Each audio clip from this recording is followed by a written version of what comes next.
he's had. Maybe this COVID fall that Cam says had him playing poorly works opposite for Andy Dalton and makes him play better. And he gets the ball out of his hand quicker and let the playmakers on the Dallas Cowboys do their thing. So I'm saying, at least I'm hoping in my heart, that yes, they can do that. Now let's go to Indy and Stacey Dells.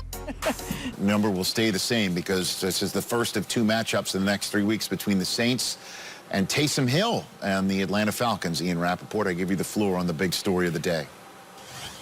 Well, Rich, everybody wants to know what went into this decision for Saints coach Sean Payton to start Taysom Hill and not Jameis Winston, who, of course, came in and filled in for Breeze last week. I talked to several people involved in this, and from what I understand, this is the biggest factor.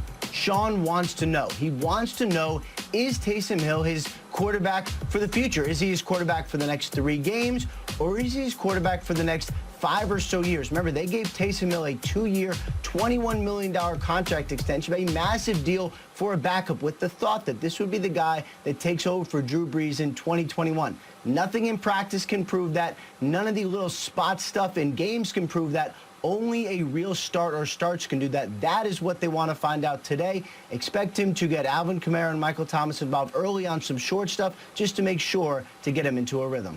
All right, Ian, thanks very much. This is Hour 3 of NFL Game Day Morning, presented by Lowe's. We put the home in home team with Kurt and Irv literally doing so from their home cams here on this show. Steve Mariucci, Rich Eisen right here in studio. I had both Troy Aikman and Michelle Tafoya on my show on Friday. Both of them said when they did games for Fox and NBC respectively, Sean Payton told them earlier this year that if Drew Brees went down in a game, it would be Jameis Winston to finish it.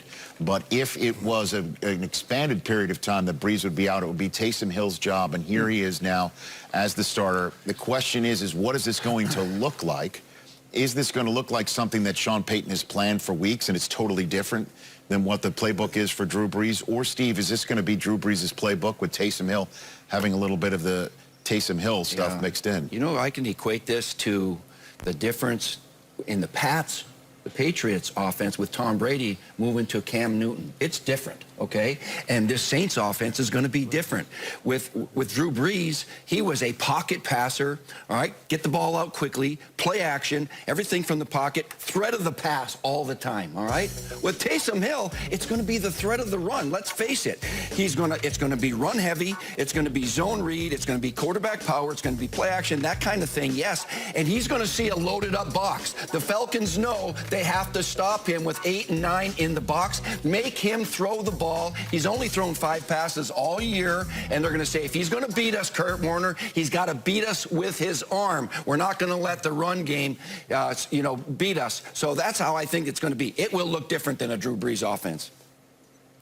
Well, Coach, I agree with you. I think it's going to look different. But the crazy part is we have no idea because we've never seen Taysom Hill in this role as the starting quarterback. And so, I always want to do my XOs and paint a picture or share a story based on what I see in the XOs. But I'm going to show an XO right here. And I can't necessarily do that because he's never been in the role of a drop-back passer. Everything comes off of the run game, but I'm trying to figure out what he's going to be as a passer. You see they got a double move to the outside here. Safety way back.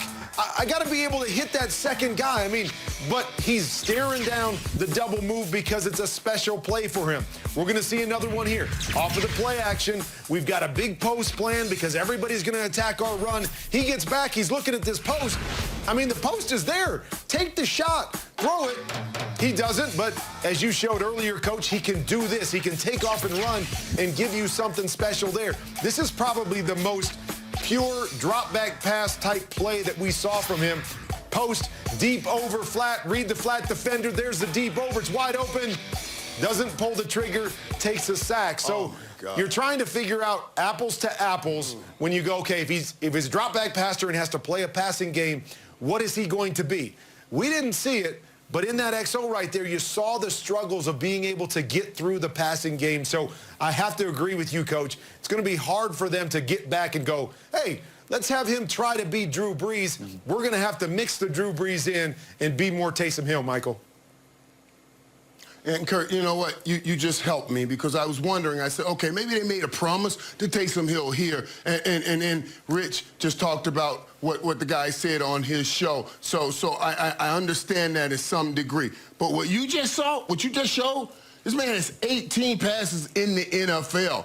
Those are easy, what I would call easy reads from what I know at the quarterback position and what you've taught me here on this show. So those are easy reads. How can you miss those? So absolutely, it's going to look different. Yeah, you'll get some of those opportunities at running the football and making plays. But now, after seeing that, I do believe that he'll start Taysom Hill, but we'll see Jameis Winston, and we'll see Jameis Winston pretty early with missing those kinds of throws. He'll have to get someone else in there early. And then it'll get back to some of what we saw with Drew Brees and Taysom Hill. We'll see Jameis Winston and Taysom Hill. And guys, one thing that I'm watching as well is, you know, Sean Payton went out and signed Taysom Hill to that big contract. And I want to know what he saw there, what he expects from Taysom Hill. What is this offense going to look like? We know Sean Payton is an offensive genius when Drew Brees is back there. What does he bring to the table with Taysom Hill? What did he see? Did he see something that we all haven't seen yet? I'm fascinated to see how Sean Payton uses Taysom Hill or what he's able to add to this mix as an offensive genius to make this guy work in their system. Well, I guess to bring it all full circle, just what Troy Aikman said on my show Friday is that Sean Payton seen something in Taysom Hill right from the get-go. Troy said that the first time he heard of Taysom Hill's name was when Taysom Hill just finally got drafted, and Sean Payton told Troy that he thought he had a Steve Young type guy on his roster. And Troy had to start looking up Taysom Hill like the rest of all of us had to do. And so that's